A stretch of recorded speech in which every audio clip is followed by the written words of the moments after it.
The country's top wasp expert wanders into a small-town music shop and heads up to the counter.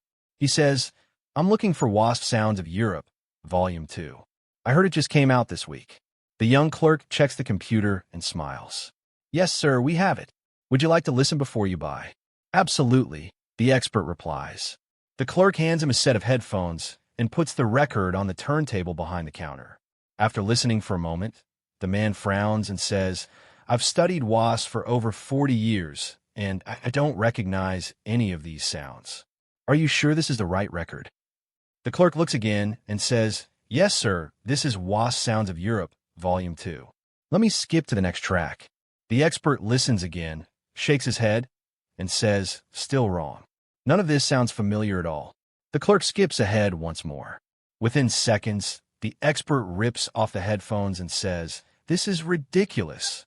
No European wasp has ever sounded like this." The store manager overhears and walks over. "What seems to be the trouble?" The expert says, "I've spent my life studying European wasps, and these sounds are completely wrong." The manager glances down and notices the problem instantly. "I'm terribly sorry, sir. It appears we've been playing you the B-side." Early one morning on the Florida coast, a state wildlife officer spotted an older gentleman strolling along the pier with a big bucket of blue crabs. The officer flashed his badge and said, "Sir, taking crabs out of season is illegal. You could be facing a hefty fine." The gentleman smiled and replied, "Oh no, officer, these aren't for eating, they're my pets. Every morning I bring them down here for a little swim, then I clap my hands and they hop right back into the bucket." The officer raised an eyebrow and said, "All right then, let's see it." So the man tipped the bucket over, and the crabs scattered into the water.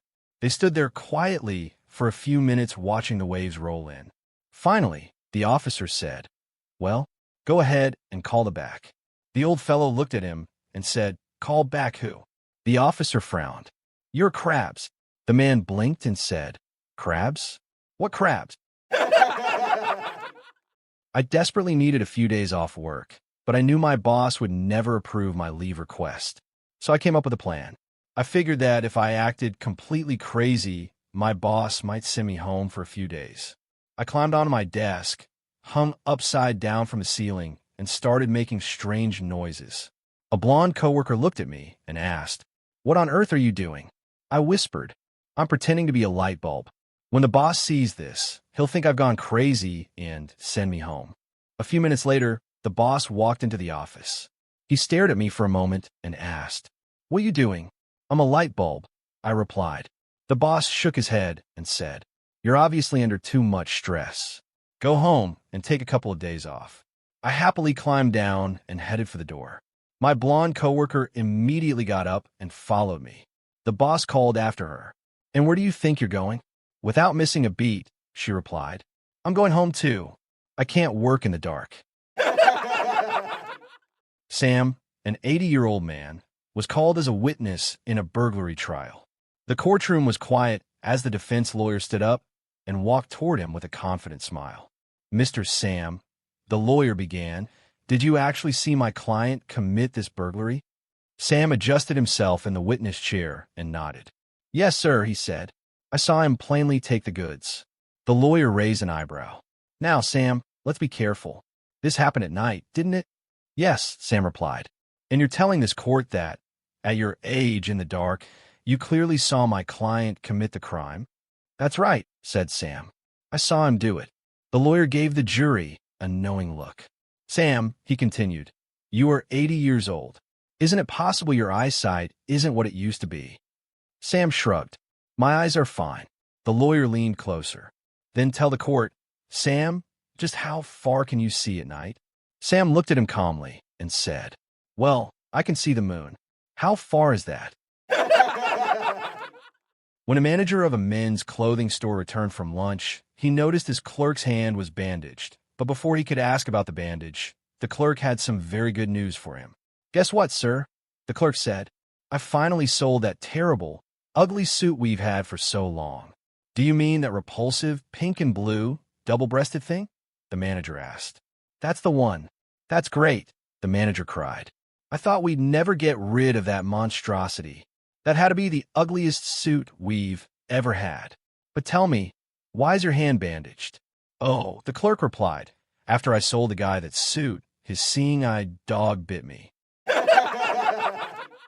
A woman went to visit her husband in prison one afternoon. They sat together in the visiting room, talking quietly for a while. He looked tired, worn out, and not nearly as cheerful as usual. When visiting time ended, the woman hugged him goodbye and walked toward the exit. On her way out, she stopped beside one of the correction officers. "You really shouldn't make my husband work so hard," she said. The officer looked surprised. "Work hard?" "Yes," she replied. "He's exhausted. He looks completely worn out." The officer laughed and shook his head. "Ma'am, are you kidding?" he said. "Your husband doesn't do any hard work here. Most days he just eats, sleeps, and stays in his cell." The woman frowned. "That can't be right," she said. The officer crossed his arms. "I promise you, he's not on any work detail. He doesn't lift boxes, clean floors, or do anything like that." The wife looked even more confused. "But he told me he's been working every night," she said. The officer suddenly became serious. "What exactly did he say?" The wife replied. "He just told me he's been digging a tunnel for months." A blonde bought 2 horses and could never remember which was which. A neighbor suggested that she cut off the tail of one horse, which worked great until the other horse got his tail caught in a bush.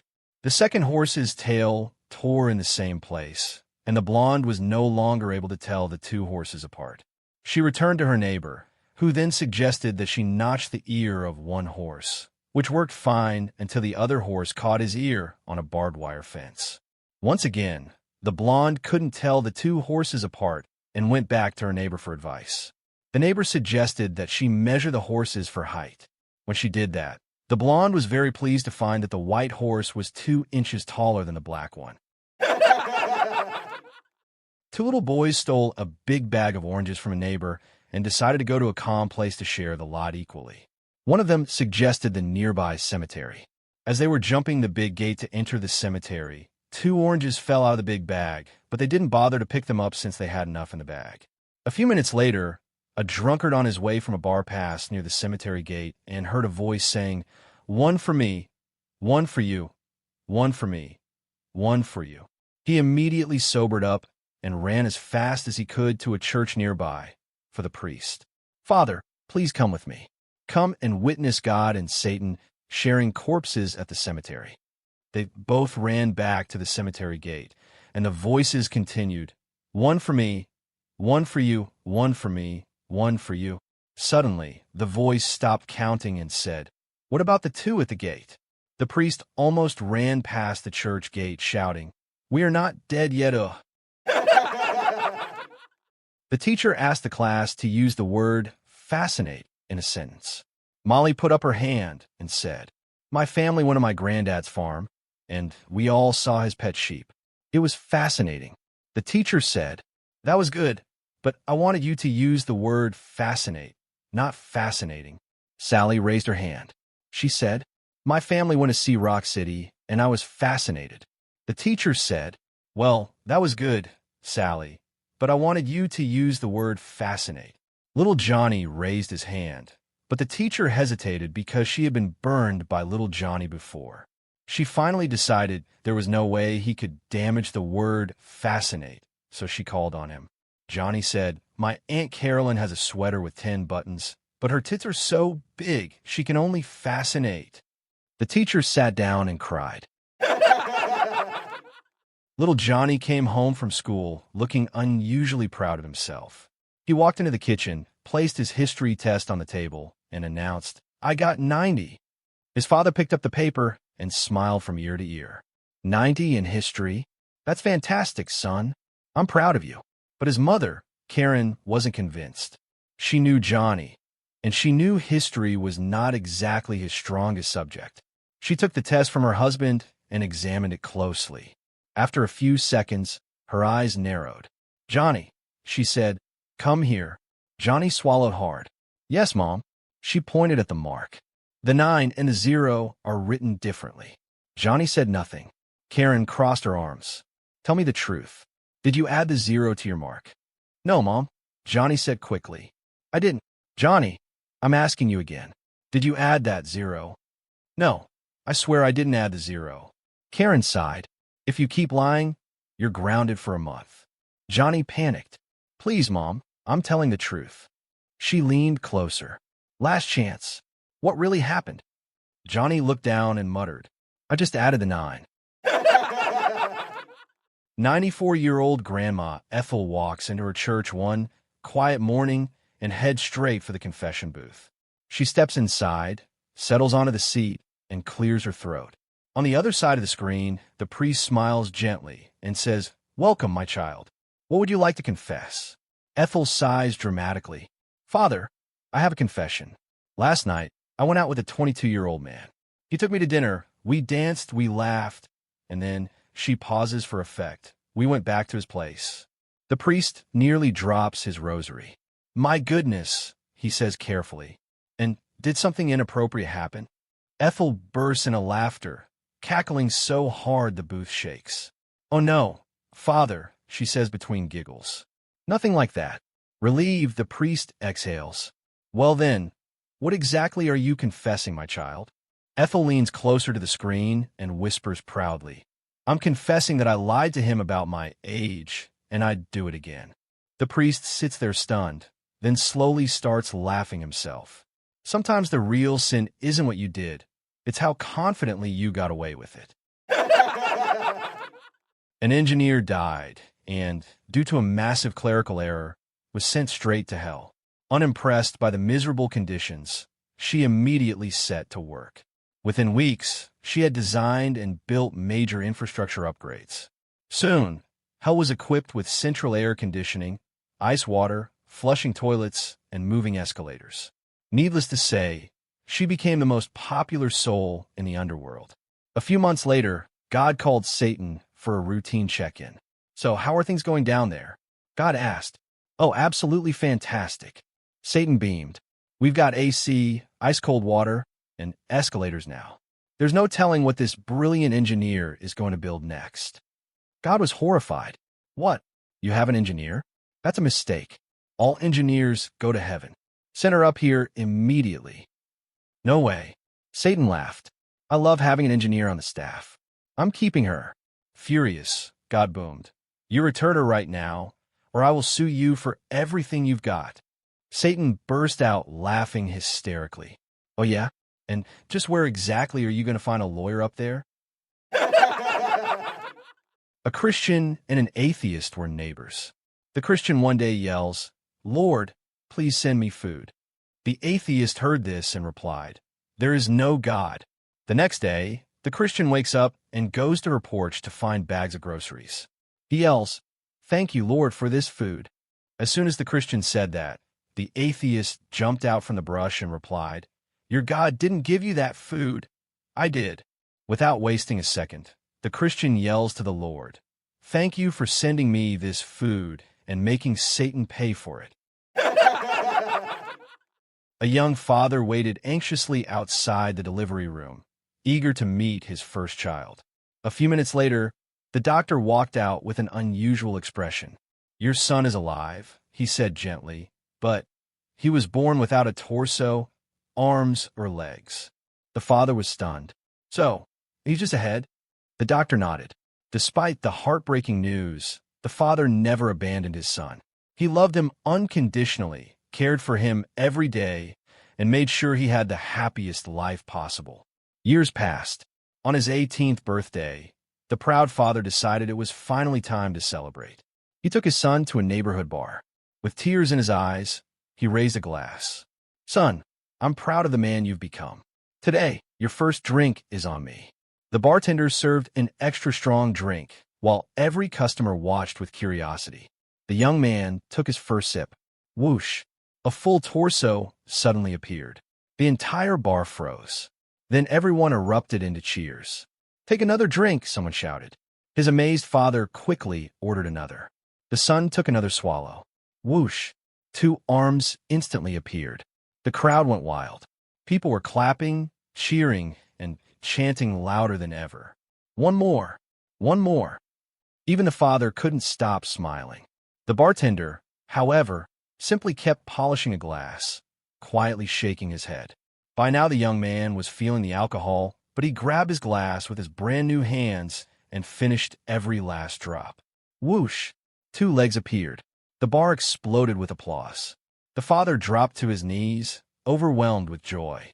"My son, it's a miracle." The young man stood up for the very first time in his life. The crowd applauded as he took his first shaky steps. He stumbled toward the front door, stepped into the street, and was immediately hit by a passing truck. The celebration ended in stunned silence. The father buried his face in his hands. The bartender slowly set down the glass he'd been polishing, let out a long sigh, and said, "He should have quit while he was ahead." A blonde walks into a pharmacy and asks the assistant for some rectum deodorant. The pharmacist, a little bemused, explains to the woman that they don't sell rectum deodorant and never have. Unfazed, the blonde assures the pharmacist that she has been buying the stuff from this store on a regular basis and would like some more. "I'm sorry," says the pharmacist. "We don't have any. But I always buy it here," says the blonde. "Do you have the container that it came in?" asks the pharmacist. "Yes," said the blonde. "I'll go home and get it." She returns with the container and hands it to the pharmacist, who looks at it and says to her, "This is just a normal stick of underarm deodorant." Annoyed, the blonde snatches the container back and reads out loud from the container. "To apply, push up bottom." A young woman walks into a prestige car sales room, looks around at all the Porsches, Lamborghinis, Jags, etc., and says to the salesman, "Can I have a red one? A top-of-the-line Porsche. I'll pay cash," and starts taking handfuls of cash out of carrier bag until she gets to the right price. The deal is finalized very quickly, and the girl drives it away. She's back 2 days later. "I want my money back. It smells awfully bad when I use the brakes," she states emphatically. Not wanting to lose the sale, having taken cash and fiddled the books, the manager decides to ride in the car with her in case she is not driving it properly. He gets in, and she roars out of the dealership, drops it into second gear at 55 miles per hour, floors the pedal again, and slips into third at 80 miles per hour, does a handbrake turn into a country lane, and then really starts to accelerate. 120 miles per hour into fourth gear and fifth at 145 miles per hour. The engine is screaming, trying to leap out of the hood when it reaches 170 miles per hour. The scenery is a green blur. The G-force has him pinned in the seat. In the distance, to his relief, the barriers of a level crossing are beginning to come down, and she will have to slow down, he thinks. Instead, the pitch of the engine increases. 100 yards from the crossing, she slams on the brakes, and the car stops inches from the barrier. "Can you smell it?" she says. "Smell it? I'm sitting in it." An 80-year-old man stood up from the couch and began pulling on his heavy winter coat. His wife looked up from her rocking chair and asked, "Where on earth are you going?" "I'm heading to the clinic," he replied proudly. "I'm going to ask the doctor for a prescription of those new Viagra pills."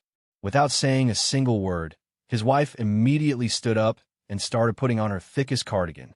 The old man blinked in confusion. "And where do you think you're going?" She smiled sweetly and replied, "Well, if you're planning on reviving that rusty old piece of machinery, I need to go get a tetanus shot." I've been teaching for over 15 years. I have 2 children of my own. But the funniest birth story I've ever heard came from my own second-grade classroom. One day, during show and tell, a bright, outgoing little girl named Erica waddled to the front of the class with a pillow stuffed under her sweater. Holding up a photo of a newborn, she proudly announced, "This is Luke, my baby brother, and I'm going to tell you about the day he was born." She continued, "First, Mommy and Daddy made him as a symbol of their love. Then Daddy put a seed in Mommy's tummy, and Luke grew in there. He ate for 9 months through an umbrella cord." I was already trying not to laugh. The entire class watched in complete fascination. Then about 2 Saturdays ago, Mommy started walking around the house going, "Oh." Erica dramatically arched her back, held one hand behind her, and waddled around the classroom groaning. She did that for about an hour. By this point, the class was trying hard not to giggle. Then Daddy called the middle wife, She helps babies come out, but she doesn't have a sign on her car like the pizza delivery man. I had to bite my lip. They got Mommy to lie down on the bed and then pop. Erica threw her hands into the air. Mommy had this big bag of water in her tummy in case she got thirsty, and it exploded all over the bed. PSSHH. She acted out the water, spraying everywhere. The class erupted with laughter. Then the middle wife kept saying, "Push, push, breathe, breathe." They started counting, but they never even got past 10. Then out came my baby brother. She held up the photo again. He was covered in all this yucky stuff. They said it came from the play center, so there must be a lot of stuff in there. With that, Erica gave a big theatrical bow and proudly returned to her seat. I'm pretty sure I applauded louder than anyone else. Ever since that day, I always bring a camera to show and tell, just in case another middle wife shows up. In the men's bathroom, an accountant, a lawyer, and a cowboy were standing side by side using the urinal. The accountant finished, zipped up, and started washing and literally scrubbing his hands, clear up to his elbows. He used 20 paper towels before he finished. He turned to the other two men and commented, "I graduated from the University of Michigan, and they taught us to be clean." The lawyer finished, zipped up, and quickly wet the tips of his fingers, grabbed one paper towel, and commented, "I graduated from the University of California, and they taught us to be environmentally conscious." The cowboy zipped up, and as he was walking out the door, said, "I graduated from Texas Tech University, and they taught us not to piss on our hands." A lovely lady came up to me at the mall and said, "Please, I'm looking for a one-night stand." I had the shop shut up and the door locked before you could say Billy Bob, and we went to a bar for a couple of aperitifs, a nice restaurant, and a club I know where they have a good floor show, and then I took that lovely lady home, and being a gentleman, I will draw the veil of discretion over what followed. As the sun peeped over the windowsill, I smiled sweetly at her sleepy face and said, "So how was that?" "Was wonderful," she said, "but I still have no place to put a bedside lamp."